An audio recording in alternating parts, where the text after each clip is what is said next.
आज की बात की जाए तो आज से हम स्टार्ट करेंगे हमारे पहले प्रैक्टिकल सेशन को, जिसमें मैं आपको ये बताऊंगा कि सी लैंग्वेज में पहले प्रोग्राम को कैसे रन किया जाता है।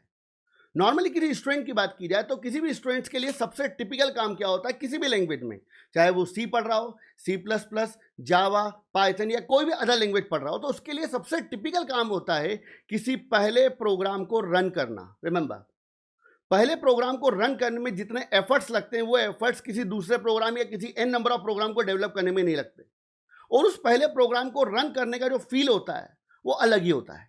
बट यहां पर आगे बढ़ने से पहले कि सी लैंग्वेज में किसी प्रोग्राम को कैसे रन किया जाएगा, उसके पहले अभी तक हमने जितने भी कंसेप्ट्स को पढ़ा है उन कंसेप्ट्स का हम आगे एज इट इज यूज करेंगे। तो इसके पहले मैं आपको कई कंसेप्ट्स के बारे में बता चुका हूं, जस्ट लाइक डेटा टाइप्स क्या होते हैं, ऑपरेटर्स क्या होते हैं, वेरिएबल्स क्या होते हैं, रूल्स क्या होते हैं, लॉजिक डेवलपमेंट क्या होता है, इन सारी चीज़ों पर हमने बात की है। तो उन सभी कंसेप्ट्स का आगे एज इट इज यूज होगा, तो वो चीज़ें आपके माइंड में क्लियर होना बहुत ज़्यादा ज़रूरी है। डन। इसके अलावा अगर आपको सी लैंग्वेज में कोई भी प्रोग्राम को डेवलप करना है तो आपका पहला काम क्या होता है? आपका पहला काम होता है एनवायरनमेंट सेटअप। रिमेंबर, नॉर्मली किसी स्टूडेंट की अगर बात की जाए तो स्टूडेंट को अगर कोई प्रोग्राम को डेवलप करना है, उसको कोडिंग पे अपनी कमांड करनी है, तो उसकी पहली प्रॉब्लम क्या आती है? उसकी पहली प्रॉब्लम यहां पर यह है कि मैं किसी प्रोग्राम को कंपाइल कैसे करूं, मैं किसी प्रोग्राम को रन कैसे करूं, कौन कौन सी कमांड्स का यूज होता है, मुझे कोई आइडिया नहीं होता। केवल वो तुक्केबाजी करता रहता है कि यार सर ने मुझे स्कूल में ऐसा बताया था या कॉलेज में मुझे ऐसा बताया था, तो मेरा कोड तो वैसा चल ही नहीं रहा है। डन। तो ऐसा नहीं है। देखिए, आपको अगर किसी भी प्रोग्राम को कंपाइल करना है, रन करना, उसके पहले आपको कुछ चीज़ों के बारे में डिटेल नॉलेज होना ज़रूरी है। डिटेल तो नहीं बोल सकता मैं, मगर हाँ कुछ बेसिक चीज़ों के बारे में आइडिया होना ज़रूरी है। तो आपको यहाँ पे सबसे पहले ये चीज़ सीखना पड़ेगा कि कमांड प्रॉम्प्ट क्या होता है, क्योंकि जब आप सी लैंग्वेज में कोई प्रोग्राम को कंपाइल और रन करोगे तो उसके लिए आप कुछ कमांड्स का यूज़ करोगे। तो कमांड प्रॉम्प्ट के बारे में आपको आइडिया होना ज़रूरी है। इवन जावा लैंग्वेज में काम करोगे या पाइथन लैंग्वेज में काम करोगे तो हर जगह पे आपको थोड़ी बहुत कमांड्स की ज़रूरत पड़ेगी। तो जो जो कमांड आपके लिए अभी बहुत ज़्यादा एसेंशियल है उन सारी कमांड्स को मैं आपके सामने बताऊंगा और डेमोस्ट्रेट करूंगा कि कमांड कैसे वर्क करती हैं। डन। इसके अलावा आपको यह पता होना चाहिए कि सी कंपाइलर का इंस्टॉलेशन कैसे होगा, उसकी पाथ सेटिंग कैसे होगी, और साथ ही साथ आपको यह पता होना चाहिए कि मेरे सिस्टम में सी कंपाइलर प्रॉपर्ली वर्क कर रहा है या नहीं कर रहा है, उसकी टेस्टिंग कैसे की जाए। डन। तो वो भी अपन यहां पे देखेंगे। इसके बाद में आपको एक और टर्मिनोलॉजी पे लेकर आऊंगा जिसको बोलते हैं आईडीई। आईडीई मतलब होता है इंटीग्रेटेड डेवलपमेंट एनवायरनमेंट। अब इंटीग्रेटेड डेवलपमेंट एनवायरनमेंट क्या होता है, वो कैसे वर्क करते हैं, उसके ऊपर हम बात करेंगे, डिस्कस करेंगे, और साथ ही साथ अपन एक टर्मिनोलॉजी के बारे में और बात करेंगे जिसको बोला जाता है एक्सटेंशन। डन। इसके बाद मैं आपको बताऊंगा कि सी लैंग्वेज में किसी भी प्रोग्राम को कैसे डेवलप किया जाता है, जिसमें हम डिस्कस करेंगे बॉयलर प्लेट कोड क्या होता है, हेडर फाइल्स की बात करें, हेडर फाइल्स क्यों लगाई जाती हैं, किसी भी प्रोग्राम की बात करें, किसी भी प्रोग्राम का स्टार्टिंग पॉइंट क्या होता है, साथ ही साथ वॉइड का मतलब क्या होता है, मेन का मतलब क्या होता है, स्कोप क्या होता है, ब्लॉक क्या होते हैं, इन सारी चीज़ों को अपन डिटेल में डिस्कस करेंगे। प्रिंटफ अगर आपने पहले पढ़ा हो तो प्रिंटफ में एफ का मतलब क्या होता है, इन चीज़ों को डिटेल में डिस्कस किया जाएगा इस पर्टिकुलर सेगमेंट में। तो ये पूरा का पूरा जो पार्ट है थोड़ा सा लेंदी होगा, क्योंकि हमें एक एक चीज़ को समझना है, क्योंकि मैं ये नहीं चाहता हूं कि आप कोई भी प्रॉब्लम अगले सेक्शन में कैरी करो। मतलब जब आप इफेल्स के ऊपर आओ तो आपको यह सोचना ना पड़े कि प्रोग्राम रन कैसे होता है। जब आप लूप के ऊपर काम करो तो आपको फंडामेंटल चीजों में कोई इशू नहीं होना चाहिए, क्योंकि अगर आप यहां से प्रॉब्लम को कैरी करके आगे बढ़ोगे तो वहां पर आप लूप के कंसेप्ट को समझने की कोशिश करोगे, इफेल्स के कंसेप्ट को समझने की कोशिश करोगे, या फिर आप ये सोचोगे मेरा प्रोग्राम रन कैसे होगा। तो हमें हमारी सारी प्रॉब्लम्स को इस पहले सेक्शन में, पहले ब्लॉक में कवर अप करके ही आगे बढ़ना है। Okay, done. तो इन चारों चीजों को हम यहां पे डिस्कस करेंगे। तो सबसे पहले अपन स्टार्ट करेंगे हमारे पहले सेगमेंट के साथ में, जिसे बोला जाएगा कमांड प्रॉम्प्ट। डन। इसके अलावा अगर आपको किसी भी प्रोग्राम को कंपाइल करने, रन करने, मतलब पहले प्रोग्राम को रन करने में कोई भी इशू आता है, क्योंकि ये सबसे इंपॉर्टेंट फेज है, तो इस केस में आप हमारे वेब पोर्टल के एडमिन सेक्शन में जाकर टिकट रेस कर सकते हो, जहां पर हमारी जो टेक्निकल टीम है वो आपका पूरा सपोर्ट करेगी अगर आपको कोई भी प्रॉब्लम आएगी, कोई भी डाउट्स आएंगे तो। डन। तो चलिए स्टार्ट करते हैं हमारी पहली टर्मिनोलॉजी के साथ में, जिसको बोला जाता है कमांड प्रॉम्प्ट। सो नॉर्मली अगर हम कंप्यूटर की बात करें तो कंप्यूटर पे आपके पास में कई इंफॉर्मेशन, कई डेटा, कई फाइल्स रखी होती हैं, और अगर आप उन सारी चीज़ों को एक्सेस करना चाहते हो तो आपको कोई भी operating system just like Windows, Linux, Mac आपको एक एनवायरनमेंट प्रोवाइड कराता है जिसको बोला जाता है GUI, ग्राफिकल यूजर इंटरफेस। जैसे मान लीजिए फॉर एग्जांपल मैं मेरे कंप्यूटर की बात करता हूं। अगर मुझे मेरे कंप्यूटर में मेरे डेटा को अरेंज करना है, मैनेज करना है, तो आप एक चीज नोटिस करोगे कि आपके पास में ये ऑप्शन होता है, इसको बोलते हैं हम माई कंप्यूटर, डन, या दिस पीसी। माई कंप्यूटर में आप क्या करते हो, आप आपके सारे कंटेंट को, जो भी डेटा होता है उसको अलग अलग सेपरेट करते हो। तो जैसे यहां पर एक ड्राइव बनी हुई है, ये आपकी C ड्राइव है, एक D ड्राइव है, एक E ड्राइव है, इसके अलावा अलग अलग हमारे पास क्या है, ड्राइव्स अवेलेबल हैं, डन। तो हमारा डेटा क्या होता है, सेपरेटली अरेंज होता है अलग अलग सेगमेंट में।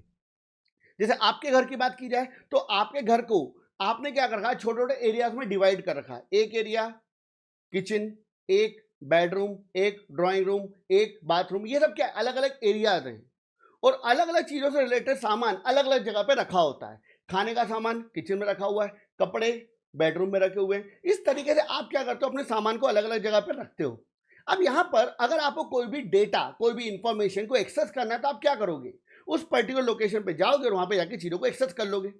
अब यहाँ पे एक चीज ध्यान रखिएगा प्लीज, तो मेरे अगर कंप्यूटर की बात की जाए तो मेरे पास यहाँ पे C ड्राइव अवेलेबल है, मेरे पास D ड्राइव अवेलेबल है, मेरे पास E ड्राइव अवेलेबल है, इसके अलावा मेरे पास और भी अलग अलग ड्राइव्स अवेलेबल हैं, डन। अब इन सभी ड्राइव्स की बात की तो इनमें मेरा डेटा रखा हुआ है। अब मुझे अगर कोई भी डेटा एक्सेस करना होता है तो मैं क्या करता हूं, मैं यहां पर जाऊंगा, मैंने सीधे मेरे माई कंप्यूटर को ओपन किया, वहां पे मुझे ऑप्शन मिल गए, C drive, D drive, E drive. मुझे मेरे डेटा को एक्सेस करना था, मान लीजिए मुझे C लैंग्वेज के कोर्सेज को एक्सेस करना था जो मैंने रिकॉर्ड करे हुए हैं, तो मैं मेरे फाइनल प्रोडक्ट पे गया। देन मुझे ऑप्शन मिला मेरे कोर्स का, उसमें मुझे एक फोल्डर मिला पहले ब्लॉग का, और देन मैंने यहाँ पे क्या करा, किसी पर्टिकुलर वीडियो के ऊपर डबल क्लिक किया, देन वो वीडियो यहाँ पे क्या हो जाएगा, आपका प्ले हो जाएगा, दैट्स इट। तो ये वीडियो यहाँ पे क्या हो रहा है, प्ले हो रहा है, इस तरीके से वर्क करेगा। अब यहां पर आपके पास जो भी ऑप्शंस अवेलेबल है, जो भी आपको यहाँ पे चीजें दिख रही हैं, यहाँ पर आपको एक बटन दिख रहा है, डिलीट बटन दिख रहा है, इसके अलावा कॉपी पेस्ट, अगर आप चाहो तो डेटा को सॉर्ट कर सकते हो पर्टिकुलर ऑर्डर में नेम के अकॉर्डिंग, ये सारी चीजें क्या हैं, इन सभी को बोला जाता है GUI, graphical user interface. Remember, अगर मैं यहां पर इस डेटा की बात करूं तो मुझे अगर इस वीडियो को ओपन करना तो मैं क्या करूंगा, मैं इसके ऊपर डायरेक्टली डबल क्लिक कर दूंगा, मेरा वीडियो ओपन हो जाएगा। अगर मुझे डेटा को डिलीट करना है तो मैं डिलीट बटन के ऊपर क्लिक कर दूंगा, मेरा ये वीडियो डिलीट हो जाएगा।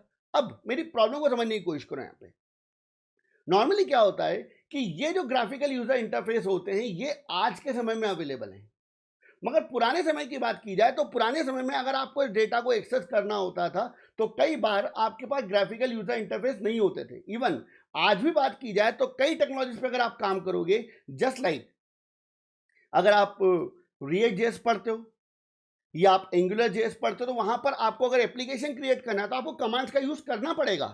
अगर आप अभी से उन सारी चीजों को सीख के चलोगे तो जब आप React.js पे काम करोगे, एंगुलर पे काम करोगे, तो वहां पर आपको कमांड चलाने में कोई इशू आएगा ही नहीं, क्योंकि वो सारी चीज आपको पहले से पता है, डन। तो यहां पर अगर आप इन सारे डेटा को एक्सेस करना चाहते हो, इवन मुझे डेटा को क्या करना है, कॉपी करना है, तो कॉपी करने के लिए मैं क्या करता हूं, मेरे पास यहाँ पे कॉपी बटन दिया हुआ है, ये कॉपी हो गया। मुझे कहीं और पेस्ट करना है तो मैं यहाँ पे क्या कर दूंगा, पेस्ट कर दूंगा, तो पेस्ट बटन मुझे दिया हुआ है। मतलब अगर मेरे सिस्टम की बात की जाए तो मुझे यहां पर हर जगह पे कोई ना कोई बटन्स, कोई ना कोई इंटरफेस दिया हुआ है।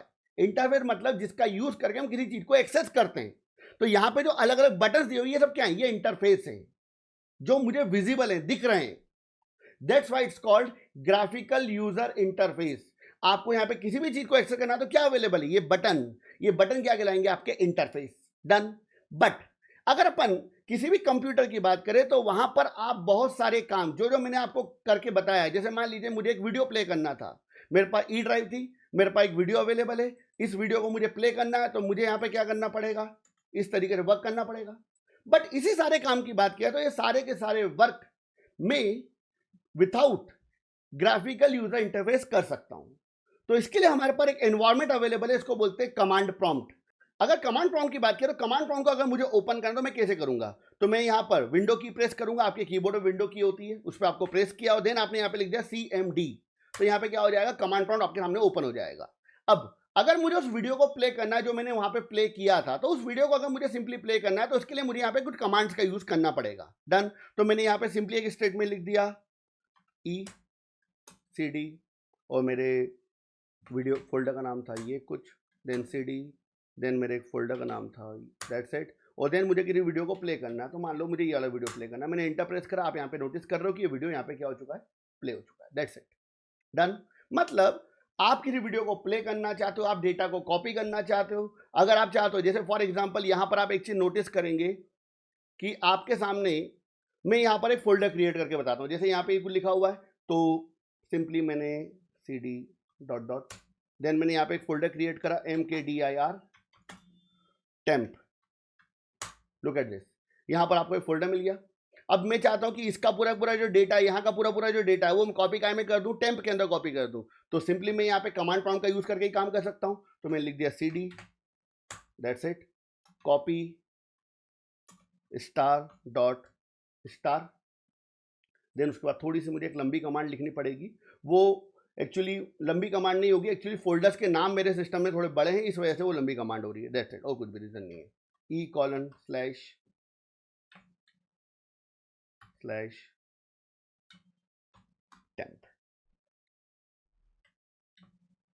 That's it. अब यहाँ पर आप देख रहे हो कि मेरा डेटा यहाँ पे कॉपी होना चालू हो गया है। ये पूरी प्रोसेस चल रही है और आप देख रहे हो इस फोल्डर के अंदर आपका डेटा आता जा रहा है। डन। अब ये एक लंबी प्रोसेस है, हो जान दो, ठीक है, दैट्स इट।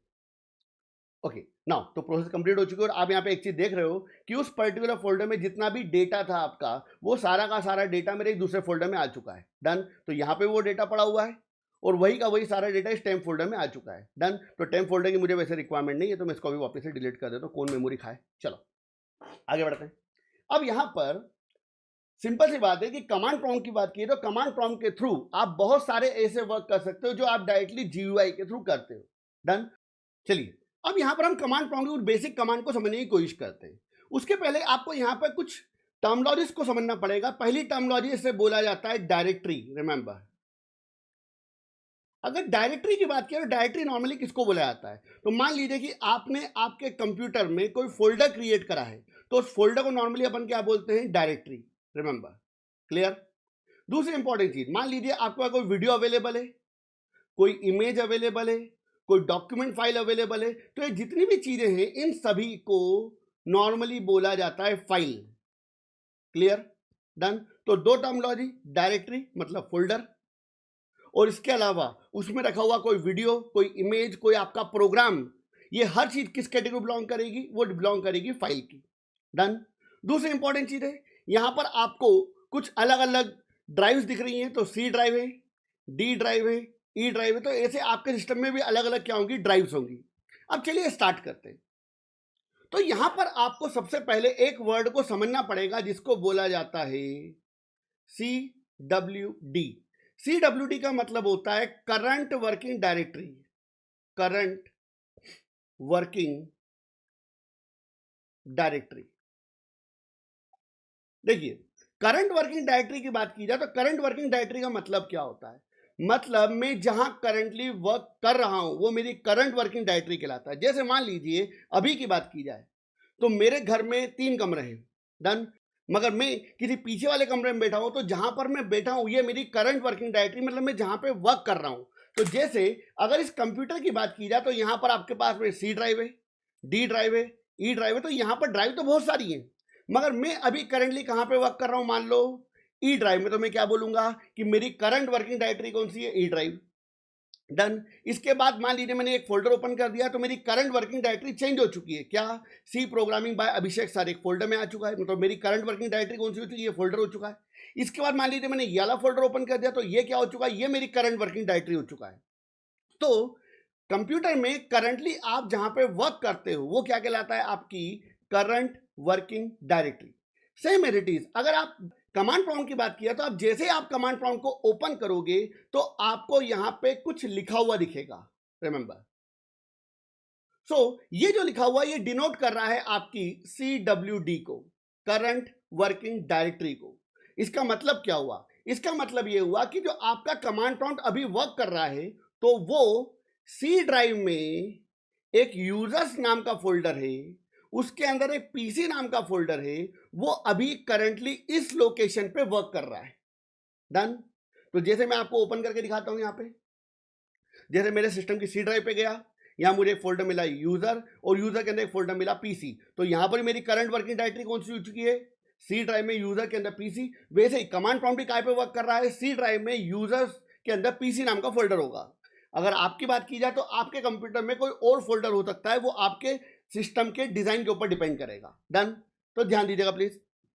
तो यहां पर हम बात करें हमारी पहली कमांड के साथ में, और हमारी पहली कमांड है, इसको बोला जाता है DIR। DIR का मतलब होता है डायरेक्टरी, रिमेंबर। अब पॉइंट को यहां पे ध्यान समझिएगा प्लीज।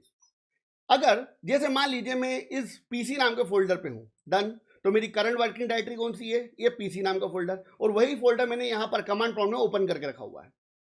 अब यहां पर आप एक चीज नोटिस करोगे कि जब GUI की बात की जाए, ग्राफिकल यूजर इंटरफेस, तो आपको यहां पे सारे के सारे फोल्डर विजिबल हो रहे हैं, मगर कमांड प्रॉम्प्ट की बात की जाए तो कमांड प्रॉम्प्ट पे आपको यहां पे कुछ भी विजिबल नहीं होगा।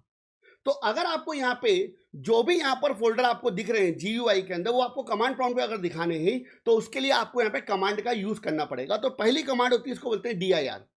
DIR कमांड की बात की जाए तो जैसे आप ये DIR लिखोगे और एंटर प्रेस करोगे, तो वैसे ही उस DIR फोल्डर, सॉरी, उस पीसी फोल्डर की बात की जाए तो उस पीसी फोल्डर में जो जो कंटेंट पड़ा हुआ है, वो सारा का सारा कंटेंट, सारे फोल्डर, सारी फाइलें आपको यहां पर क्या हो जाएंगी? विजिबल हो जाएंगी। तो यहां पर सारे के सारे फोल्डर्स है, तो आपको लिखा हुआ दिख रहा है यहां पे कि ये सारे आपके फोल्डर्स हैं। डन। अगर यहां पर कोई फाइल होती तो फाइल के आगे आपको DIR लिखा हुआ नहीं दिखता। ठीक है। तो पहली कमांड कौन सी है? DIR। तो DIR कमांड का यूज करके आप आपकी करंट वर्किंग डायरेक्टरी, रिमेंबर मेरे पॉइंट को समझिएगा प्लीज, आप अपनी करंट वर्किंग डायरेक्टरी के सारे फोल्डर और सारी फाइलों को देख सकते हो। तो यहां पर अभी आपकी करंट वर्किंग डायरेक्टरी कौन सी है? आपकी करंट वर्किंग डायरेक्टरी है पीसी फोल्डर। क्लियर? आगे बढ़ते हैं। इसके बाद हमारी अगली कमांड कौन सी होती है? हमारी अगली कमांड है जिसे बोला जाता है CLS। सो नॉर्मली क्या होगा, जब आप कमांड प्रॉम्प्ट पे वर्क करोगे तो आपके सामने स्क्रीन पे बहुत सारा कंटेंट बार बार आता जाएगा। डन। तो अगर आप चाहते हो उसको क्या करना है? क्लियर करना है। तो क्लियर करने के लिए आप एक कमांड का यूज करोगे, इसको बोलते हैं CLS। अब एक प्रॉब्लम आगे आपके साथ होगी, मैं बता देता हूं अभी से।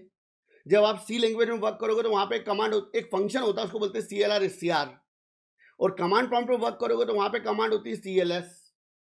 तो कई स्टूडेंट क्या करेंगे, वो सी लैंग्वेज का CLR SCR कमांड प्रॉम्प्ट में यूज करेंगे, ट्राई करेंगे, वो एरर मिलेगी यहां पे भी। तो ऐसा होगा आपके साथ में, ये इनिशियल हर व्यक्ति की प्रॉब्लम है, ध्यान रखना। तो चलिए, मैंने यहाँ पे कमांड यूज करी CLS। तो CLS क्या करेगा? CLS कमांड का यूज करके जो भी कंटेंट आपकी स्क्रीन पे लिखा हुआ है, आप उसको क्लियर कर सकते हो। तो ये आपकी दूसरी कमांड हुई। अब ध्यान दीजिएगा प्लीज। अब यहां पर जैसे अभी मेरी बात की जाए तो मैं अभी कहां पर हूं?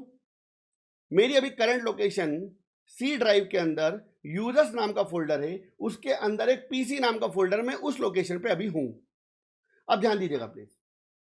अब मैं क्या चाहता हूं, मैं यहां पर मान लीजिए मैं जाना चाहता हूं मेरे कंप्यूटर की सीधे सीधे डी ड्राइव में या ई ड्राइव में। डन।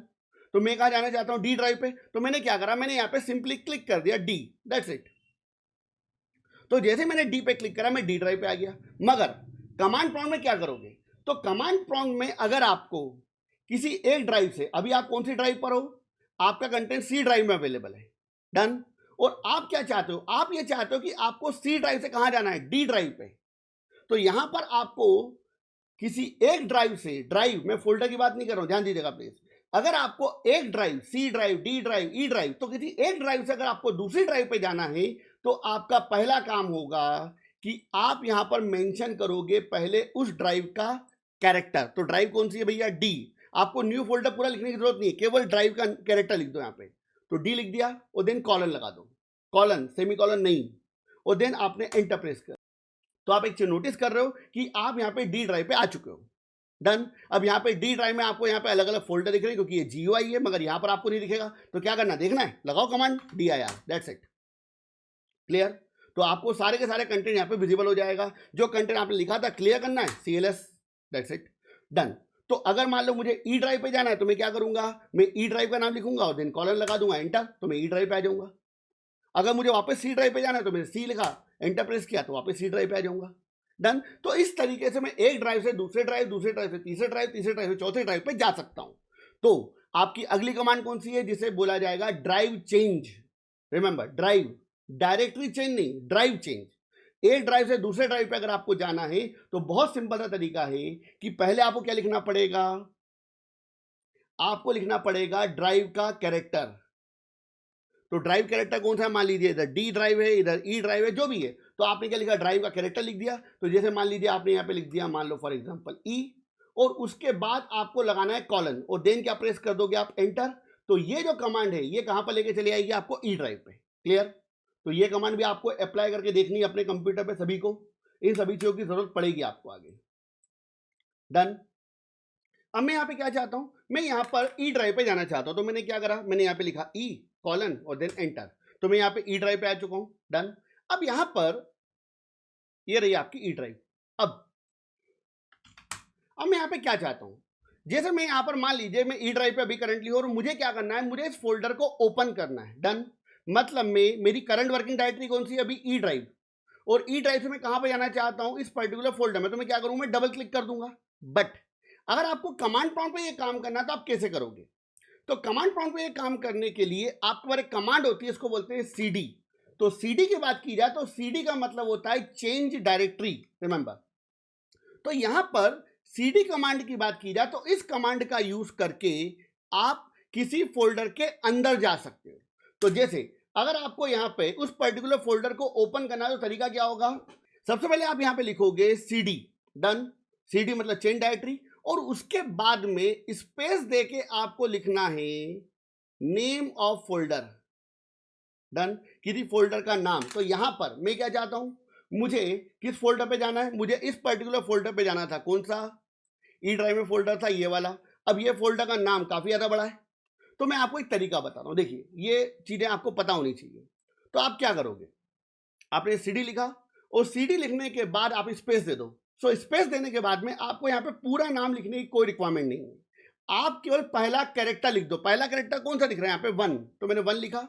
और 1 लिखने के बाद में आपके कीबोर्ड पे एक बटन होता है टैब, इसको प्रेस कर दो। That's it. तो यहां पर आपका हमने पूरा नाम लिखा हुआ आ जाएगा उन सारे फोल्डर का जो कि 1 से स्टार्ट हो रहे हैं। रिमेंबर, तो अगर मैं यहाँ पे ओ टैब प्रेस करता हूं मुझे कुछ भी नहीं बताएगा। क्लियर? वापस एक बार देख लो एक बात। तो अगर आपको उस फोल्डर को ओपन करना है जिसकी शुरुआत क्या है, 1 से, तो आपने 1 प्रेस किया और देन क्या प्रेस कर दिया, टैब। तो ऑटोमेटिकली आपको वहां पर क्या कर रहा है, उस फोल्डर का नाम डायरेक्टली शो कर देगा। क्लियर है? हाँ, अगर आप दोबारा टैब प्रेस करोगे और कोई फोल्डर होगा जिसका नाम 1 से स्टार्ट हो रहा है तो वो उसका नाम यहाँ पे शो कर देगा। तो ये एक तरीके से आगे बढ़ते जाएगा और हर फोल्डर को सर्च करेगा जो 1 से स्टार्ट हो रहा है। मगर आप यहाँ पे नोटिस कर रहे हो कि मेरे सिस्टम में यहाँ पे कोई भी फोल्डर अवेलेबल नहीं है जो 1 से स्टार्ट हो रहा है। दैट्स वाई यहाँ पे केवल एक ही चीज शो कर रहा है, मैं बार बार प्रेस करने के बाद भी कोई चेंजेस नहीं हो रहे। डन। तो पहले क्या करा, तो पहले हमने यहाँ पर मेंशन करा है सीडी, सीडी मतलब चेंज डायरेक्टरी, और उसके बाद हमने मेंशन करा है यहाँ पर हमारे फोल्डर का नाम। That's it. और उसके बाद आपको यहाँ पे प्रेस करना है क्या, एंटर। तो चलिए एक बार एंटर प्रेस कर देते हैं। तो जैसे मैं यहाँ पर एंटर प्रेस करूंगा, आप देखिए मेरी करंट वर्किंग डायरेक्टरी क्या हो चुकी है। यहां पर आप एक चीज नोटिस कर रहे हो कि मेरी जो करंट वर्किंग डायरेक्टरी वो कुछ ऐसा बता रहा है कि ई ड्राइव के अंदर आप इस पर्टिकुलर फोल्डर के अंदर हो। डन। अब मैं क्या चाहता हूं, मैंने यहां पर ये फोल्डर ओपन कर दिया, इसके अंदर एक और फोल्डर है, मुझे इसके अंदर जाना है। तो मैं क्या करूंगा, सिंपल वही तरीका है, मैं लिखा सीडी और देन उस फोल्डर का नाम। तो उस फोल्डर के नाम की शुरुआत कैसे हो रही, एस से, तो मैंने एस प्रेस किया और टैब दबा दिया, देन सिंपली वो उसका नाम आ गया, देन एंटर प्रेस कर दिया। दैट्स सिंपल है, ये प्रैक्टिस का पार्ट है। डन। आगे बढ़ते, अब इस पर्टिकुलर फोल्डर को भी मैंने ओपन कर लिया है। अब इस पर्टिकुलर फोल्डर की बात की जाए तो इस फोल्डर के अंदर फोल्डर नहीं है। डन। अगर कोई फोल्डर और होता और उसको मुझे ओपन करना होता तो मैं फिर कमांड कौन सी चलाता, यहां पे सीडी। That's it. मगर अब यहां पर आप एक चीज नोटिस कर रहे हो कि यहां पर आपके पास कुछ फाइलें पड़ी हुई हैं, फाइलें। और एक चीज ध्यान रखना, किसी फाइल को ओपन करने के लिए, किसी वीडियो, किसी डॉक्यूमेंट, किसी इमेज को ओपन करने के लिए सीडी कमांड का यूज नहीं होता है। सीडी कमांड का यूज फोल्डर को ओपन करने के लिए होता है, फाइल को ओपन करने के लिए नहीं होता है। तो जैसे मुझे इस वीडियो को प्ले करना है, मान लीजिए फॉर एग्जांपल लेक्चर 5। डन। अब देखिए यहां पर आपको एक चीज दिख रहा है कि सारे वीडियो जितने भी हैं सबके पहले एल से स्टार्ट हो रही है। तो मैं यहां पर केवल एल प्रेस करूंगा और मैं यहां पे टैब लगाना चालू करूंगा। तो पहला वाला वीडियो, एक और प्रेस किया, दूसरे वाले का नाम, then again then again then again, press करते जाओ, आपको अगले नाम शो करता जाएगा यहाँ पे। तो मुझे यहाँ पे कौन सा शो कराना है, लेक्चर 5A मान लीजिए, तो मैंने इसको सिलेक्ट किया और एंटर प्रेस कर दिया, तो वीडियो क्या हो चुका है यहाँ पे आपके सामने प्ले हो चुका है। That's it, done. तो यहाँ पर आपको किसी फोल्डर को ओपन करना है तो कमांड का नाम क्या है, CD और फोल्डर का नाम, और किसी फाइल को ओपन करना है तो फाइल को ओपन करने के लिए सीधे आपको फाइल का नाम लिखना पड़ेगा, कोई CD लगाने की रिक्वायरमेंट नहीं है। डन, तो ये चीज हो गई। तो अभी अगर अपन देखें तो आपकी करंट वर्किंग डायरेक्टरी कौन सी है, आपकी करंट वर्किंग डायरेक्टरी जो है वो ई ड्राइव के अंदर एक फोल्डर है जिसका नाम है C programming by Abhishek sir, उसके अंदर एक फोल्डर है सेक building block C language something कुछ। डन, तो ये आपको दिख रहा है यहाँ पे। डन, तो अभी आप करंटली इस पर्टिकुलर फोल्डर के अंदर building block of C language, that's it, clear. अब जैसे मान लो कि मुझे बैक जाना, तो बैक जाने के लिए क्या होता है, यहाँ पे एक बटन होता है, मगर यहाँ पे बैक कैसे जाओगे, यहाँ पे कोई बटन थोड़ी है। तो अगर आपको एक स्टेप पीछे जाना है, एक स्टेप पीछे मतलब क्या, मैं यहाँ पर पहले कहाँ था, ये बिल्डिंग ब्लॉक में, और बिल्डिंग ब्लॉक से पीछे वाला फोल्डर कौन सा है आपका, सी प्रोग्रामिंग बाय अभिषेक सर, दिख रहा है आपको यहाँ पे। तो अगर मुझे इस पर्टिकुलर फोल्डर से इस फोल्डर पे जाना है तो इस केस में हमारे पास एक और कमांड होती है जिसे बोला जाता है cd डॉट डॉट। अब cd डॉट डॉट की बात करें तो ये आपको एक स्टेप पीछे लेके जाएगा, मतलब कौन से फोल्डर पे, चेक करिए। अगर आपको एक और स्टेप पीछे आना, मतलब कहां पे जाना है, ई ड्राइव पे जाना है, तो अगेन क्या लगा दिया आपने, cd डॉट डॉट, तो एक स्टेप और पीछे चले गए आप। डन, तो अगर आपको फोल्डर के अंदर जाना है तो क्या करोगे, पहले cd लिखोगे और फोल्डर का नाम लिखोगे। Done, clear. उसके और अंदर जाना है तो उसके अंदर जाओगे, फिर cd लिखोगे, उसके बाद उस फोल्डर का नाम लिखोगे, दैट्स इट, क्लियर। बैक जाना है, पीछे आना है तो आप क्या लिखोगे, cd डॉट डॉट। डन, मगर ई ड्राइव के पीछे आप जा नहीं सकते तो यहां पर वो उसी लोकेशन पे आपको रख देगा, दैट्स इट, क्लियर है। तो मैंने आपको यहाँ पे 3 चीजें बताई। पहला, किसी फोल्डर को ओपन करना या फोल्डर के अंदर जाना, और फोल्डर से बैक जाना। तो फोल्डर में जाने के लिए cd और फोल्डर का नाम, और बैक जाने के लिए cd डॉट डॉट, तो पीछे आ जाओगे, क्लियर। दूसरी इंपॉर्टेंट चीज, अगर आपको किसी फाइल को ओपन करना है तो फाइल को ओपन करने के लिए आपको सीधे फाइल का नाम लिखना पड़ेगा। जैसे मैं ई ड्राइव की बात करूं तो ई ड्राइव में 3 फोल्डर हैं, ये 3 फोल्डर हैं, तो इनको मुझे अगर ओपन करना है तो मैं यहां पर ऐसा नहीं लिख सकता HTML, डायरेक्ट ओपन ही नहीं होगा ये। डन, तो ये फोल्डर था, इसको मुझे ओपन करना है तो पहले cd लिखूंगा और देन HTML लिखूंगा, ओपन हो जाएगा, कोई प्रॉब्लम नहीं है। डन, बैक जाना है, मैंने लिख दिया। मगर मान लो मुझे फाइल को ओपन करना है, तो फाइल को ओपन करने के लिए मैं यहाँ पे cd लिखता हूं मान लीजिए, और मैंने क्या लिख दिया, नथिंग, कुछ भी नहीं हो रहा है। क्यों, क्योंकि यहां पर day 1 इंट्रोडक्शन ये एक फाइल है, और फाइल को ओपन करने के लिए cd कमांड नहीं होती, मैं डायरेक्ट लिखूंगा, चलेगा, बिल्कुल चलेगा। ये देखिए यहाँ पे, क्लियर। तो फोल्डर को ओपन करना और फाइल को ओपन करना दोनों अलग अलग चीजें होती हैं, दैट्स इट। आगे बढ़ते हैं। सो इतनी जो कमांड मैंने आपको बताई है, ये कमांड आपके माइंड में क्लियर होना चाहिए, क्योंकि इनिशियली आपको इतनी कमांड्स की रिक्वायरमेंट पड़ेगी, क्योंकि जब आप प्रोग्राम को कंपाइल करोगे, रन करोगे, तो आपको एक फोल्डर से दूसरे फोल्डर तीसरे फोल्डर में जाना पड़ेगा, तो वहां पर ये कमांड आपके बहुत ज्यादा काम आएंगी। ओके, लास्ट लेक्चर की बात की जाए तो लास्ट लेक्चर मैंने आपको बताया था कि कमांड प्रॉम्प्ट क्या होता है, और उसके बेस पे मैंने आपको कुछ बेसिक कमांड्स के बारे में बताया था जिनकी रिक्वायरमेंट आपको जब हम प्रोग्राम्स को रन करेंगे तो इन चीज़ों की आपको ज़रूरत पड़ेगी। अब इस पर्टिकुलर लेक्चर की बात की तो इस लेक्चर में मैं आपको बताऊंगा कि जीसीसी कंपाइलर को आपको कैसे डाउनलोड करना है और इसके अलावा उसको आपको कैसे इंस्टॉल करना है। डन, रिमेंबर एक चीज ध्यान रखिएगा, साथ ही साथ मैं आपको यह भी बताऊंगा कि जीसीसी कंपाइलर डाउनलोड होने के बाद प्रॉपर्ली वर्क कर रहा है या नहीं कर रहा है, उसकी टेस्टिंग कैसे करना है। डन, तो चलिए स्टार्ट करते हैं। तो यहां पर अगर आपको जीसीसी कंपाइलर को इंस्टॉल करना है आपके कंप्यूटर में, तो आपको यहां पर सबसे पहले आप किसी भी ब्राउजर का यूज कर सकते हो, इंटरनेट एक्सप्लोरर का यूज कर सकते हो, गूगल क्रोम का यूज कर सकते हो, किसी ब्राउजर पे जाकर आपको सर्च करना है MinGW GCC इंस्टॉलर।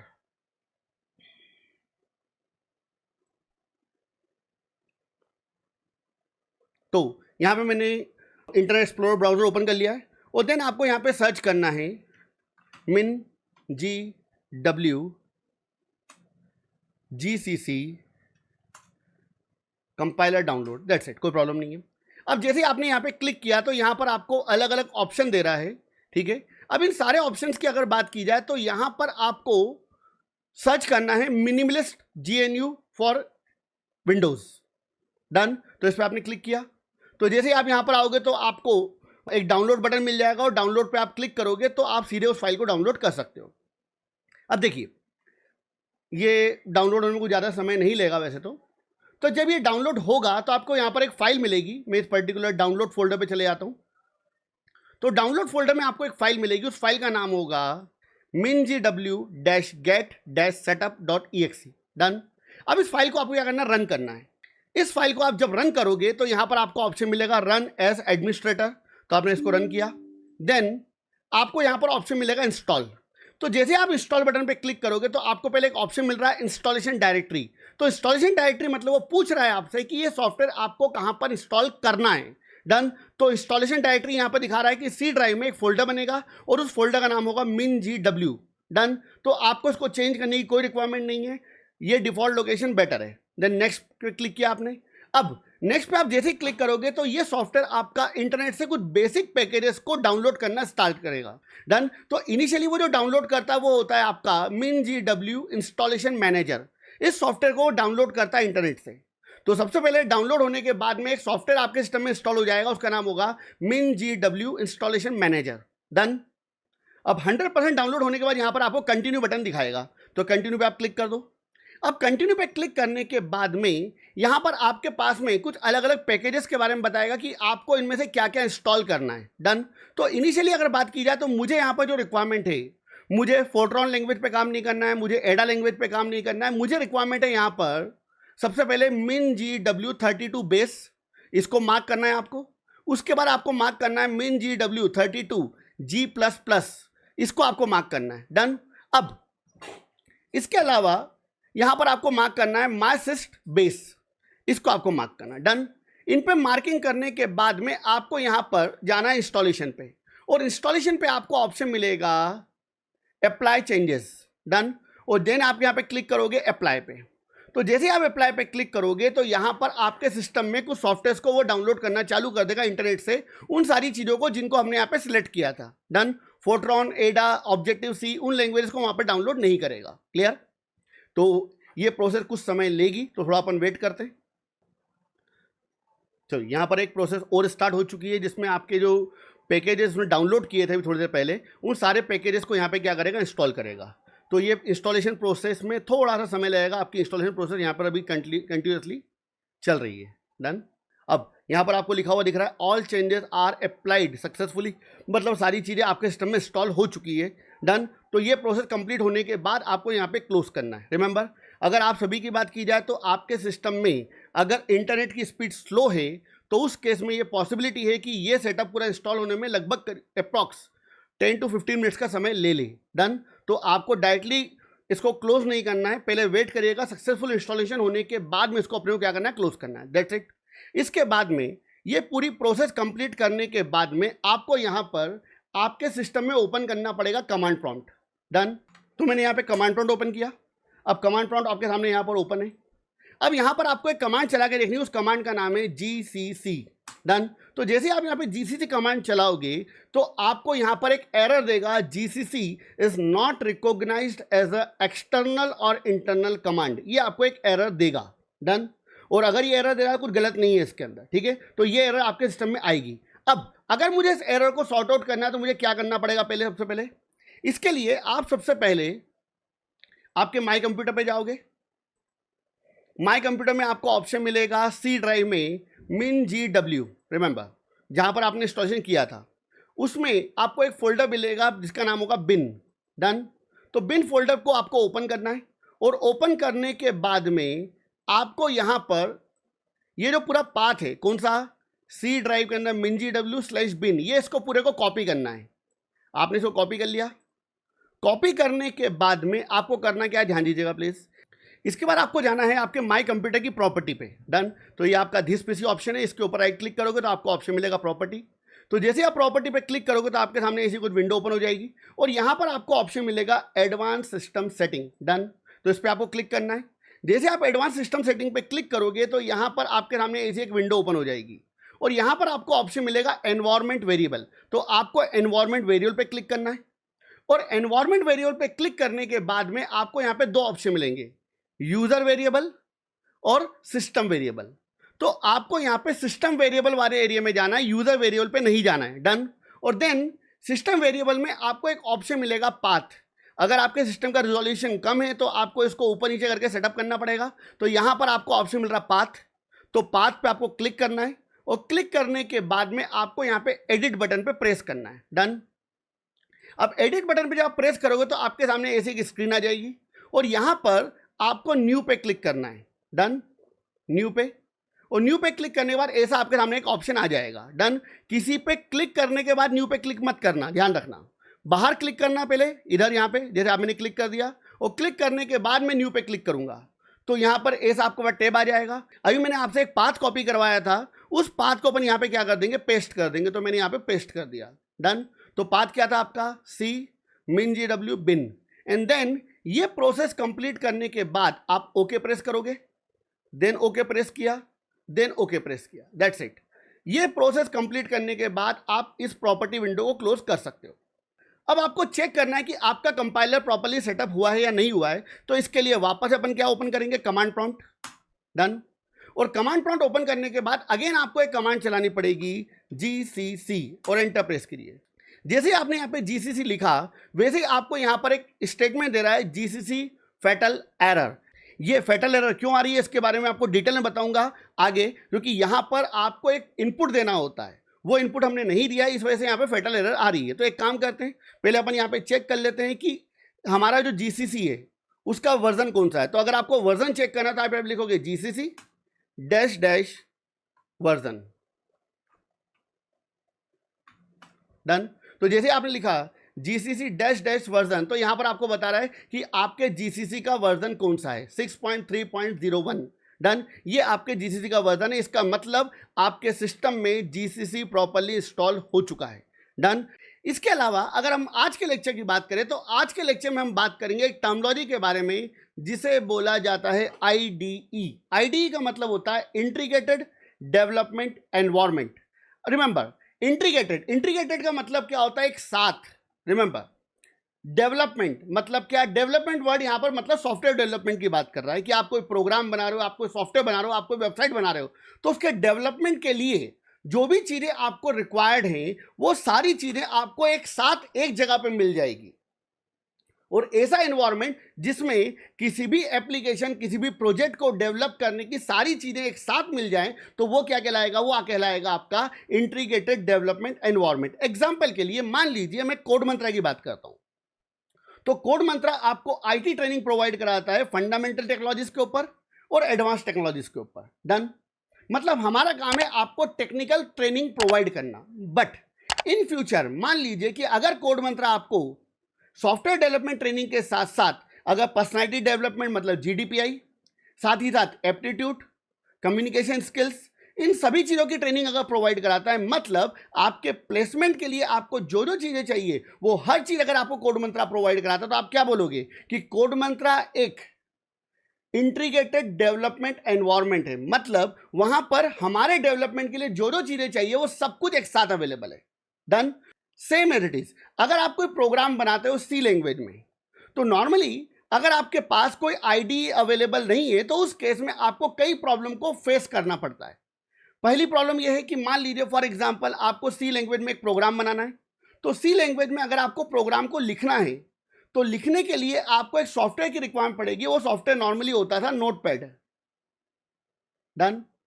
और जब इस प्रोग्राम को आप लिख देते थे तो लिखने के बाद में इस प्रोग्राम को क्या करना पड़ता था, आपको कंपाइल, और क्या करना होता था, रन। तो कंपाइल और रन करने के लिए आपको रिक्वायरमेंट पड़ती थी किसकी, कमांड प्रॉम्प्ट की। डन। मतलब आधा काम इधर हो रहा है, आधा काम कहीं और हो रहा है। डन। सो एक बार मैं आपको ये बताता हूं कि ये चीजें कैसे वर्क करती थी पहले। डन। इसके लिए मैं यहां पर एक सॉफ्टवेयर ओपन कर रहा हूं, सॉफ्टवेयर का नाम है आपका नोटपैड। डन। तो नोटपैड यहां पर ओपन हो गया है। अब यहां पर मैं एक प्रोग्राम लिख रहा हूं, तो मान लीजिए मैंने एक सिंपल सा सी लैंग्वेज में एक कोड लिखा है। अभी आपको इस कोड के ऊपर बिल्कुल भी दिमाग नहीं लगाना है कि ये कोड क्या है।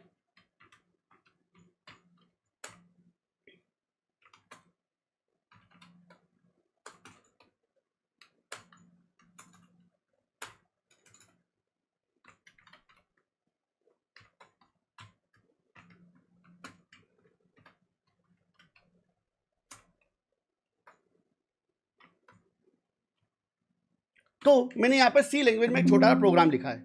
अब मैं इस प्रोग्राम को कहीं पे सेव कर देता हूँ। तो मैंने क्या किया, मैंने यहाँ पर मेरे कंप्यूटर के डी ड्राइव में एक फाइल क्रिएट कर दी है मैंने, और इस फाइल का नाम मैंने मान लीजिए दे दिया है test.cpp। तो मैंने मेरे प्रोग्राम को यहाँ पे क्या कर दिया है, सेव कर दिया है। दैट्स इट, प्रोग्राम आपका सेव हो चुका है। अब मुझे क्या करना है, मुझे इस कोड को कंपाइल और रन करना है। अब प्रॉब्लम यहाँ पर यह है कि जो सॉफ्टवेयर मैंने यहाँ पे यूज करा है प्रोग्राम को लिखने के लिए, नोटपैड, ये सॉफ्टवेयर केवल और केवल एक टेक्स्ट एडिटर है। टेक्स्ट एडिटर मतलब इसमें मैं कुछ लिख सकता हूं, कंटेंट को एडिट कर सकता हूं, मगर यहां पर मुझे कोड को कंपाइल और रन करने की कोई फैसिलिटी नहीं मिल रही है। तो इस केस में अगर मुझे कोड को कंपाइल और रन करना है तो इसके लिए मैं क्या करूंगा, इसके लिए मैं एक सॉफ्टवेयर और ओपन करूंगा जिस सॉफ्टवेयर का नाम है कमांड प्रॉम्प्ट। तो हमने यहाँ पे कमांड प्रॉम्प्ट को ओपन किया। अब कमांड प्रॉम्प्ट के बारे में ऑलरेडी मैं 1 या 2 वीडियो पहले आपको बहुत सारी चीजें बता चुका हूं जो आपके लिए काम की है। डन। तो अब मुझे क्या करना है, मुझे इस कोड को कंपाइल करना है। अब प्रॉब्लम यह है कि ये जो कोड है इसको मैंने सेव कहाँ किया हुआ है, इस कोड को मैंने सेव करा था डी ड्राइव में। अब मैं आपको ऑलरेडी कुछ चीजें बता चुका हूं कि अभी की बात किया तो अभी मैं कहां पर हूं, सी ड्राइव में यूजर्स नाम के फोल्डर के अंदर पीसी नाम का एक फोल्डर है, और मुझे कहां जाना है, डी ड्राइव में। तो डी ड्राइव पे जाने के लिए अपनी कमांड होती है D:, तो मैं डी ड्राइव पहुंच गया।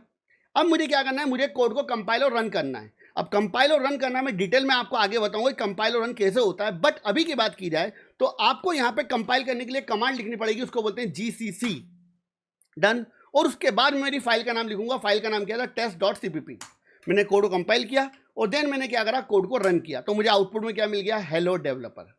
अब प्रॉब्लम क्या है, प्रॉब्लम यहां पर यह है कि आप कोड को लिखने के लिए एक अलग सॉफ्टवेयर का यूज करो, सॉफ्टवेयर का नाम क्या है आपका नोटपैड, और अगर आपको कोड को कंपाइल और रन करना है तो उसके लिए आप एक अलग सॉफ्टवेयर का यूज कर रहे हो जिसका नाम क्या है आपका कमांड प्रॉम्प्ट। मतलब कोड कहीं और लिख रहे हो और कोड को रन करने के लिए आपको किसी अदर सॉफ्टवेयर की रिक्वायरमेंट पड़ रही है। डन। ये तो एक छोटी सी प्रॉब्लम है। इसके अलावा कई और इश्यूज हैं जो कि आईडी आपके लिए सॉर्ट आउट करके देता है। तो चलिए हम यहां पर सबसे पहले एक आईडी को इंस्टॉल करेंगे। रिमेंबर, देखिए, अब आईडीज की बात की जाए तो इंटरनेट पे आपके लिए अलग अलग प्रकार के आईडीज अवेलेबल हैं। कुछ आईडीज पेड होते हैं, कुछ ID free of cost available हैं। तो मैं कुछ आईडीज के नाम आपके सामने बता देता हूं। एक आईडी है जिसका नाम होता है बेटा, इसको बोलते हैं VS code, visual Studio code, जो कि मार्केट में सबसे ज्यादा यूज होने वाला आईडी है। इसके अलावा एक आईडी होता है, इसको बोला जाता है सबलाइन। इसके अलावा एक आईडी और है जिसको बोला जाता है एटम। इसके अलावा और भी कई आईडीज हैं जिनका यूज कोडिंग करने के लिए स्टूडेंट्स या फिर डेवलपर्स करते हैं। बट हमारी बात की जाए तो हम इस पूरे के पूरे ट्रेनिंग सेशन में विजुअल स्टूडियो कोड आईडी का यूज करेंगे। हमारा यहाँ पे पहला काम है कि हमें हमारे सिस्टम में यहाँ पर विजुअल स्टूडियो कोड को इंस्टॉल करना है। विजुअल स्टूडियो कोड को इंस्टॉल करने के लिए हमें सबसे पहले इसको डाउनलोड करना पड़ेगा। तो इसके लिए अपन एक ब्राउजर पे जाते हैं। तो मान लीजिए मैंने यहाँ पर एक ब्राउजर का यूज कर लिया, ब्राउजर का नाम है एज, माइक्रोसॉफ्ट एज। देन आपको यहाँ पे सिंपली सर्च करना है Visual Studio code, that's it. तो जैसे आपने यहाँ पर विजुअल स्टूडियो कोड सर्च किया है वैसे ही आपके सामने यहाँ पर बहुत सारे ऑप्शन दे रहा है। देन आपको यहाँ पर एक वेबसाइट मिल रही है code.visualstudio.com। इस वेबसाइट पे आप जाओगे तो यहाँ पर आपको एक डाउनलोड बटन मिलेगा डायरेक्टली, ठीक है। वो आपके सिस्टम के अकॉर्डिंग ऑटोमेटिकली आइडेंटिफाई कर लेगा कि आपका सिस्टम कौन सा है, विंडोज है, लाइनक्स है, कौन सा है। तो मेरा सिस्टम विंडोज है, तो यहाँ पर सीधे ऑप्शन मुझे मिल गया डाउनलोड फॉर विंडोज। क्लिक करिए आप यहाँ पे। तो जैसे आप क्लिक करोगे विद इन 5 to 7 सेकेंड्स आपकी डाउनलोडिंग प्रोसेस स्टार्ट हो जाएगी। डन। तो जब तक ये डाउनलोड हो रहा है थोड़ा सा वेट करते हैं। चलिए, तो विजुअल स्टूडियो कोड हमारे सिस्टम में डाउनलोड हो चुका है। देन अब हम डाउनलोड फोल्डर पे जाते हैं। अब डाउनलोड फोल्डर की बात की जाए तो डाउनलोड फोल्डर में आप देख रहे हो कि विजुअल स्टूडियो कोड की जो एग्जीक्यूटेबल फाइल है वो आपके सिस्टम में डाउनलोड हो चुकी है। देन इसके ऊपर आपने राइट क्लिक किया और यहाँ पर आपको ऑप्शन दे रहा है रन एज एडमिनिस्ट्रेटर। तो आपने इसको रन किया। देन आपको यहाँ पे क्या करना है, एक्सेप्ट बटन पे क्लिक करना है। Then next, then next, then next. अब यहाँ पे ध्यान दीजिएगा प्लीज, यहाँ पर आपको नीचे 4 चेक बॉक्सेस दिख रहे हैं। इन चारों पे आपको चेक लगाना जरूरी है। डन। देन आपने नेक्स्ट प्रेस किया, देन इंस्टॉल। तो it will take hardly 2 or 3 minutes to complete the installation. Done. तो विजुअल स्टूडियो कोड हमारे सिस्टम में इंस्टॉल हो चुका है। अभी मैं इसको लॉन्च नहीं करना चाह रहा हूँ। That's it, complete. तो विजुअल स्टूडियो कोड का सेटअप हो चुका है। अब यहाँ पर हमारा अगला काम क्या है, हमारा अगला काम है कि हमें यहाँ पर हमारे विजुअल स्टूडियो कोड पर कुछ एक्सटेंशन इंस्टॉल करने हैं। एक्सटेंशन अब एक्सटेंशन का मतलब क्या होता है मैं समझाने की कोशिश करता हूं। देखिए, एक्सटेंड का मतलब क्या होता है? बढ़ाना, समझिए। डन। मैं आपको एक सिंपल एग्जांपल पे लेके आता हूं। मान लो कि आपके पिताजी की एक शॉप है, उसमें कुछ फैसिलिटीज अवेलेबल है। वो शॉप मान लीजिए अब आपके पास आ गई है और आपने क्या करा, उसमें कुछ नई फैसिलिटी एड ऑन करी, तो आप क्या बोलोगे कि मैंने मेरे पिताजी की दुकान को एक्सटेंड किया है, बढ़ाया है। तो वैसे ही अगर एक्सटेंशन की बात की जाए तो एक्सटेंशन कुछ सॉफ्टवेयर होते हैं, रिमेंबर, पहले से बने हुए, और ये सॉफ्टवेयर आपके विजुअल स्टूडियो कोड की कैपेसिटी को बढ़ाते हैं, उसमें extra facility, extra function add on करते हैं कि वो कुछ एक्स्ट्रा वर्क कर पाता है। डन। तो चलिए सबसे पहले मैं यहां पर ओपन कर रहा हूं विजुअल स्टूडियो कोड। डन। तो आपको यहां पे सर्च करना है Visual Studio code, then VS code open हुआ। देन वीएस कोड ओपन होने के बाद में आपको यहां पे सबसे पहले जाना है एक्सटेंशन टैब में। डन। और एक्सटेंशन टैब में आपको लिखना है C++।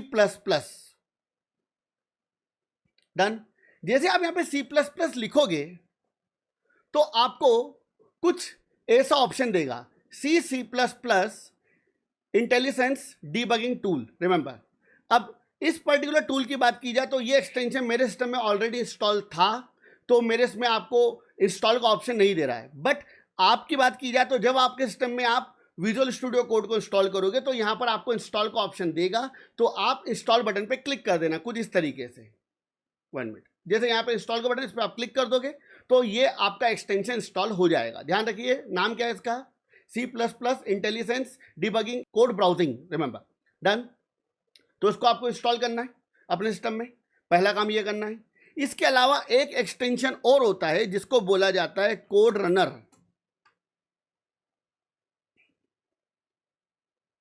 अब कोड रनर की अगर बात की जाए तो कोड रनर में आपको ये एक एक्सटेंशन दिख रहा है। अब ध्यान रखना, लोगों का ध्यान रखना पड़ेगा आपको।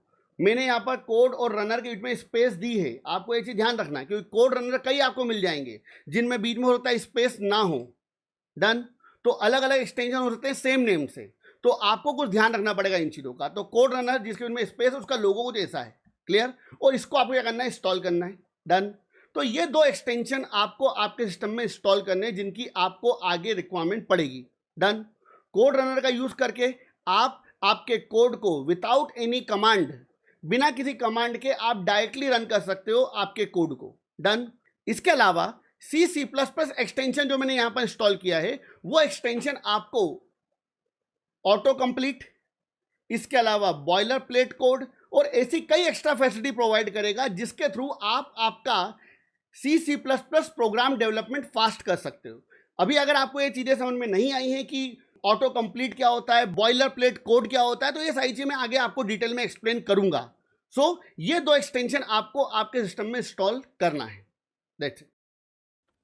हम कंप्यूटर प्रोग्रामिंग के इंपॉर्टेंट कंसेप्ट्स को आसान भाषा में विथ रियल लाइफ एग्जांपल आप तक पहुंचाते हैं, जो कि आपकी लॉजिकल थिंकिंग को इंप्रूव करने में हेल्प करेगा। अगर आपको हमारा ये कंटेंट और एक्सप्लेनेशन अच्छा लगता है तो प्लीज हमारे चैनल को सब्सक्राइब करें। ये आपके लिए तो फ्री है, लेकिन इससे हमें और नए प्रोग्रामिंग रिलेटेड वीडियोस को बनाने के लिए मोटिवेशन मिलता है।